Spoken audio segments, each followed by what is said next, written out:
Poder é rasgar o rosto de um homem, ver o terror nos olhos dele e saber que você pode fazer isso sempre que quiser. Essa é uma frase de George Orwell, no livro 1984, um livro que ficou bem famoso aqui recentemente por ter inspirado o programa Big Brother. É um livro sobre vigilância, sobre mentira, ditadura e sobre o medo como ferramenta de controle. E talvez eu tenha feito um malabarismo gigantesco para encaixar essa frase na temática central desse vídeo. Mas eu realmente queria manter essa estética de fazer referência a Classroom of the Elite no começo dos vídeos. Mas no fundo, o que essa frase diz é simples. Medo é poder. A gente cresceu ouvindo que força não é tudo, que a palavra é mais poderosa que o soco e que a razão vence da brutalidade. Mas chega uma hora em que a realidade bate a porta. E quando ela bate, você entende. Quem tem poder dita as regras. O resto ou obedece ou sangra. E é justamente sobre isso que esse mangá vai falar. Nesse mangá, a violência não é o clímax, não é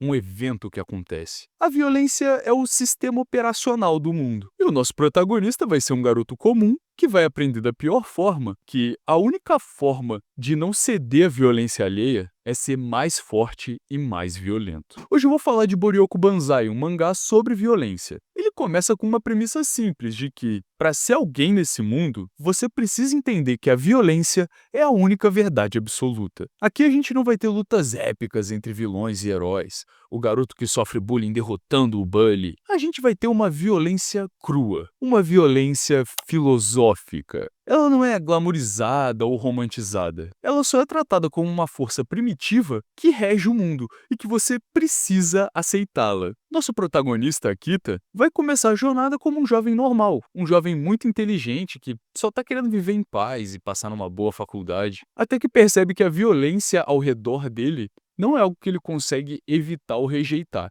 Se ela chega até ele, ele tem que usar ela, ou vão usar ela contra ele. Porque nesse mundo, ela é a única moeda de troca, a única linguagem que realmente importa. Mas antes de eu continuar falando desse mangá, eu vou pedir para você se inscrever no canal e deixar o seu like para vir fazer parte do nosso dojo clandestino. E não se esquece de hypar esse vídeo. Eu sempre esqueço de pedir, mas por favor, não se esquece de hypar esse vídeo. Você ajuda muito o meu canal, que ainda está crescendo.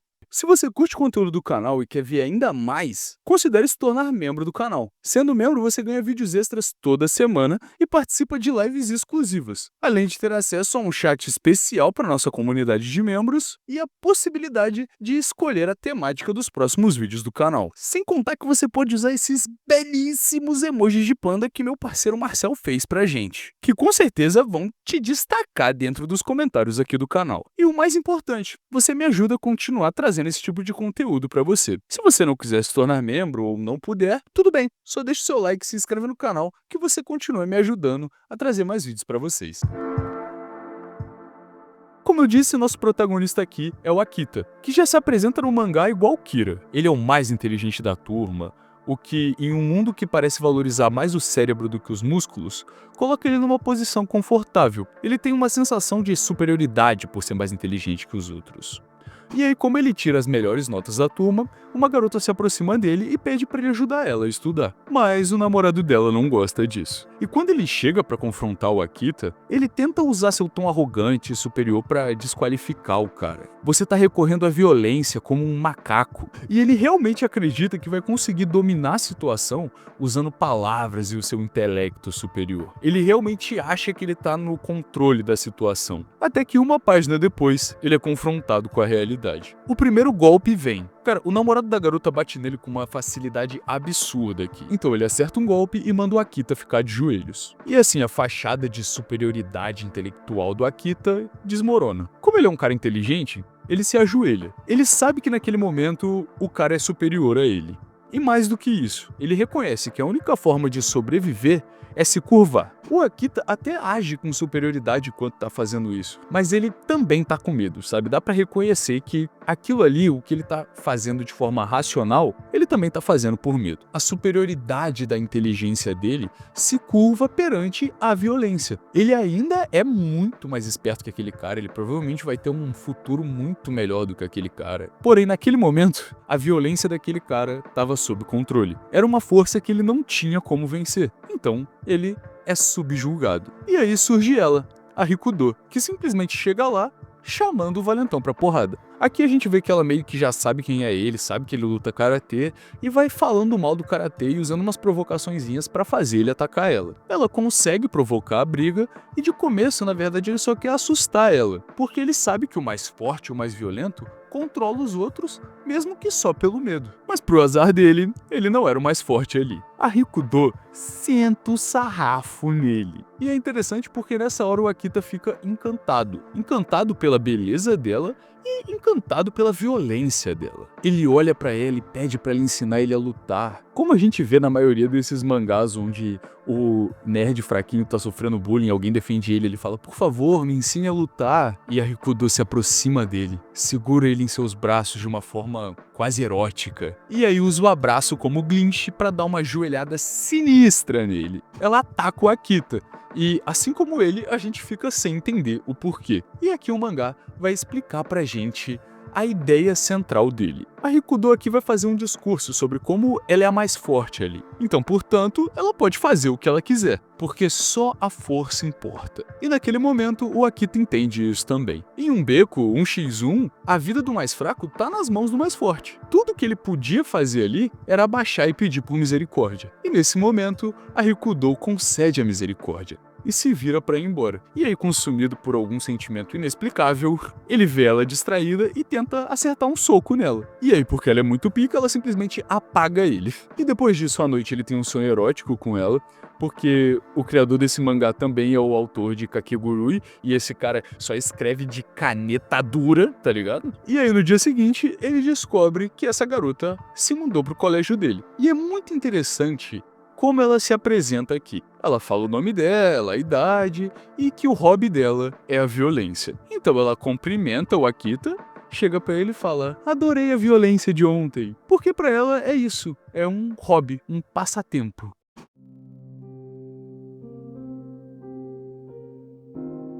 Eu acho que a verdade mais incômoda que Boriyoko traz pra gente não é que violência existe, é que violência funciona. Ela resolve conflitos, ela impõe respeito, ela cala qualquer argumento e o pior, ela funciona rápido. Enquanto a inteligência tenta te convencer, a violência te obriga. O subtexto inteiro do mangá é mais pra dizer que a violência é a arma mais poderosa do mundo. E é assustador perceber o quanto a gente é frágil diante a isso. A sensação de segurança, a ideia de que a gente está protegido pela justiça, pelas regras, por diálogo, tudo desmorona quando o primeiro soco acerta a tua cara. Quando alguém te joga no chão, quando você percebe que não tem pra onde correr e que ninguém vai te salvar. E que a outra pessoa tem o poder de te machucar, de te matar se ela quiser. E o Akita passa por isso. Ele é inteligente, ele sabe conversar, ele acha que ele pode vencer com o discurso no jutsu. Mas bastou um golpe pra ele entender que o mundo não é de quem fala bonito. As pessoas só obedecem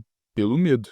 Esse mangá não vai ser sobre gostar de violência, vai ser mais sobre reconhecer o efeito e o poder dela. Um poder praticamente sem limites que ela concede para quem é cruel o bastante para usá-la. E a Rikudo é essa figura. Ela não é só uma lutadora, ela é uma devota da violência como filosofia. Em vários pontos desse mangá, a gente vai ser apresentado a Rikudo dando discursos e mais discursos sobre a violência. É praticamente uma religião para ela. E essa é a verdadeira mensagem do mangá. Você pode ser bom, pode ser esperto, pode ser superior aos outros, mas se alguém mais forte quiser te dobrar, você vai dobrar. E não tem muita coisa que você possa fazer quanto a isso.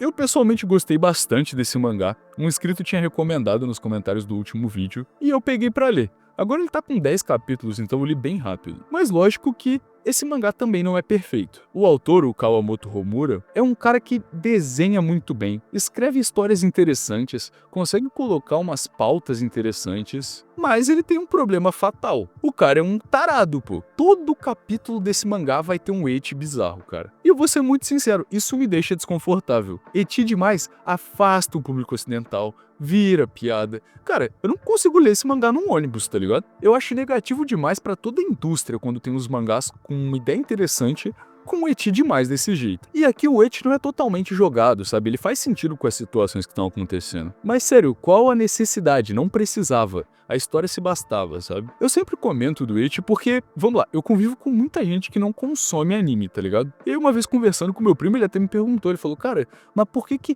todas essas obras japonesas tem que ter esses peitão pulando na tela, esse bundão, negócio? E eu falei pra ele, cara, não sei, tá ligado? Não sei. O público japonês, por algum motivo, gosta muito disso. E isso é uma parada que trava muito o público ocidental. Os decentes, pelo menos. Mas assim, eu acho que esse mangá vai ser realmente legal pra quem curte Fight Class 3, por exemplo. Pela dinâmica dos protagonistas mesmo, e pela filosofia que o mangá tenta passar aqui. E eu vou ousar dizer que talvez o Akita fique um pouco parecido com o Jitei, porque ele está sendo confrontado com a mesma realidade que o Jitei também foi. A violência e a crueldade são as armas mais poderosas do mundo, e ou você usa elas, ou usam elas contra você. Então a gente tem um grande potencial de ver o Akita se tornando um monstro também. E lógico, acho que esse vídeo todo vale um adendo de que isso é um mangá. E como qualquer obra literária e de mídia, ele vai levantar algumas questões. E a que eu achei mais relevante foi essa questão da violência. Mas assim, não leva isso como verdade absoluta. E principalmente, não leva essa ideia da violência como soberana, como poder,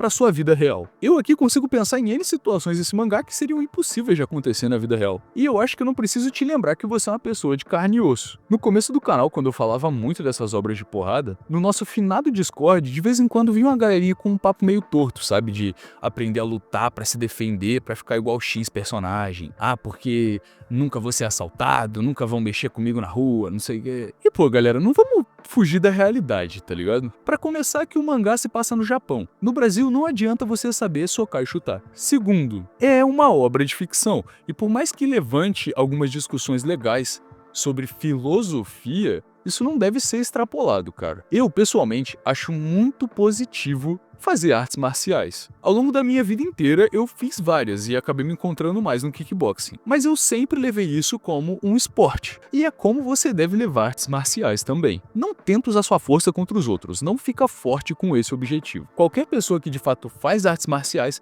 é sempre instruído nesse sentido.